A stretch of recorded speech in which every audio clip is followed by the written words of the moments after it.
5:48 in the morning. It's chemo day 6. Yes, there's an invader with me. See, she's magical. That's why there are sparkles flying from her head. She's decided to invade my bed this morning while her brother cleans his room, which he was supposed to do yesterday. Oh my god, don't do that. That would make us look freaky. Anyway, I'm going to be blogging about this later, but an interesting thing happened. Interesting on the way to the forum happened yesterday. I was I got an email from one of the reporters who was covering the story with me on the Journal News. Apparently, she got a phone call from somebody saying that I should explain that the reason why I got my the double mastectomy was because of my BRCA genetic testing results. This raises a few issues, which again I'm going to address. But one thing I'm going to say face to face as closely as I can. The person who called in chose to make herself absolutely anonymous and refused to give her name. I can appreciate wanting anonymity. It just strikes me as odd that we're trying to create an open forum, and quite honestly, not to pat myself on the back, but I'm putting myself out there as openly as humanly possible. I've made myself an open book, and I know I have friends who've over the years have said, are you some kind of exhibitionist? No, the bottom line is if it's something you could Google and find out on me, it's fine. And if it's not something that's worth hiding, I'm not going to hide it.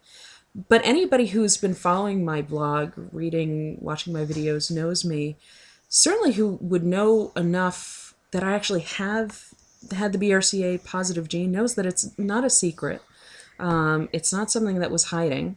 I think I've made it painfully obvious in pretty much every video blog and most of my blogs that the experience that I'm having is mine. It's not necessarily the one that everybody else is going to have. It's not necessarily what I'd recommend to everybody else. It's not always what's right for everybody else. It's my own journey, and I'm sharing it just to give one person's journey. It's when we start making judgments and assumptions and demands of the people who are willing to share it like that causes people to retreat. So whoever it was that felt the need to make the call anonymously and I don't want to say demand, but insist that I say that's why I did it.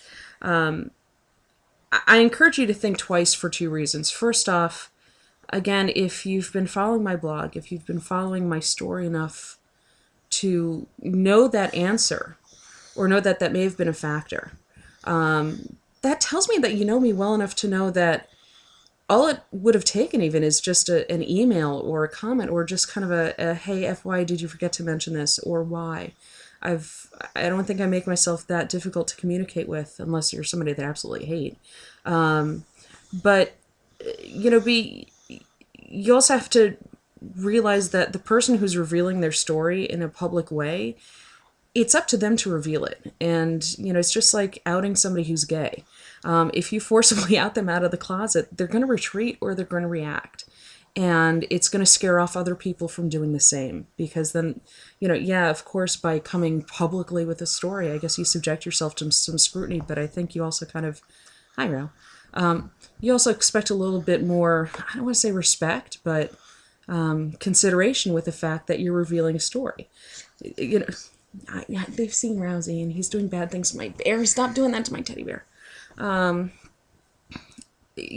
think the other issue is that, a good part of my story was told by the Journal News, and I appreciate that. But, this month isn't Rika's Breast Cancer Awareness Month. It's Breast Cancer Awareness Month.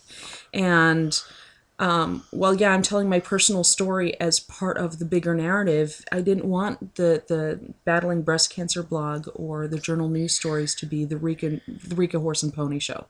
If I wanted the Rika Horse and Pony Show, they'd just be publishing my private blog, which is accessible if people want to see it.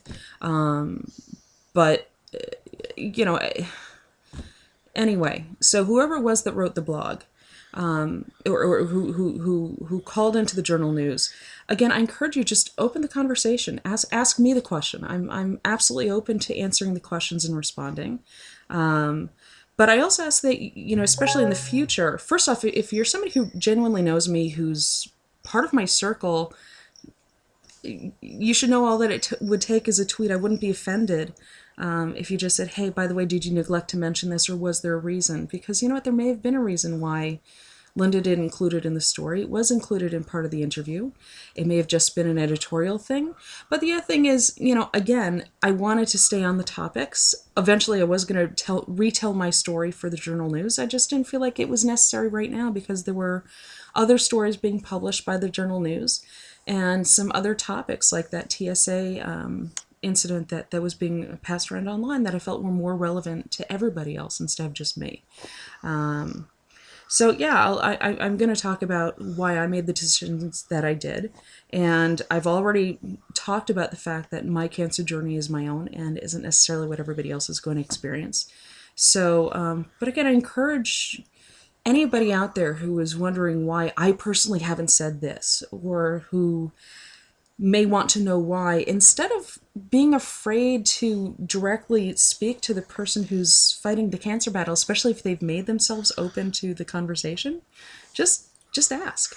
Again, I think it's when you do that kind of anonymous backdoor calling other people to ask and inquire as though there was some kind of conspiracy theory that makes people uncomfortable with coming out with their own stories. So, you know, best I can tell you is whoever you are, anonymous, stay tuned. I'll explain why I chose the procedures and the treatment that I did. You know, the other thing that may not have occurred to you is, you know, at the time I was just doing what was right, and you know, maybe there's some other things that are going on, and part of my reflection as to why I chose that treatment. But you know. And if you have some inside information, there was nothing stopping you from putting a comment saying, hey, you know, hey, Rika, on the blog, I see the story. Could you explain why you decided to get the double mastectomy? Was it because of XYZ or not? And that would have also opened up the conversation. But, you know, there's that sense of when you go to a reporter or you go to an editor, and instead of opening up the dialogue, it makes you feel like, okay, did I do something wrong? And then it makes you wonder, do I really want to subject myself to that? Now, I'm stupid enough to say, yeah, I will. And, you know, I don't want to discourage people from speaking or feel like I'm going to call you out. Obviously, you're anonymous anyway. I can't talk to you directly. But the whole point of the blog, the whole point of why the Journal News was doing this, and the whole reason why I was doing this is to engage people, to get people to feel comfortable asking these questions and put it out there. So I'm putting the question out there. And the issue out there. So I think I've babbled on long enough. I've definitely babbled on long enough. So if you stuck through this, the moral of the story is, yeah, I'll explain it when I'm ready to, and when I feel that the time is right on the blog, as to why I chose the decisions that I made in my own cancer treatment. Just in the meantime, the facts are what they are. I had my double mastectomy on August 19th. I've started chemo last week. And that's all that you need to know for right now, I guess, until I'm ready to tell you more. And again, that's my personal cancer journey. So, why do I have to show them the cat again? No, but he's all the way over there. Yeah. I've got a big fat cat on the other side of the monitor. Just trust me, he's there. He's big and furry, and she wants me to do that.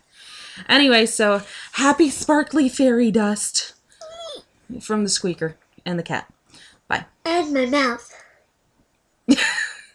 How did you do that? Look at that. That's magical. Bye.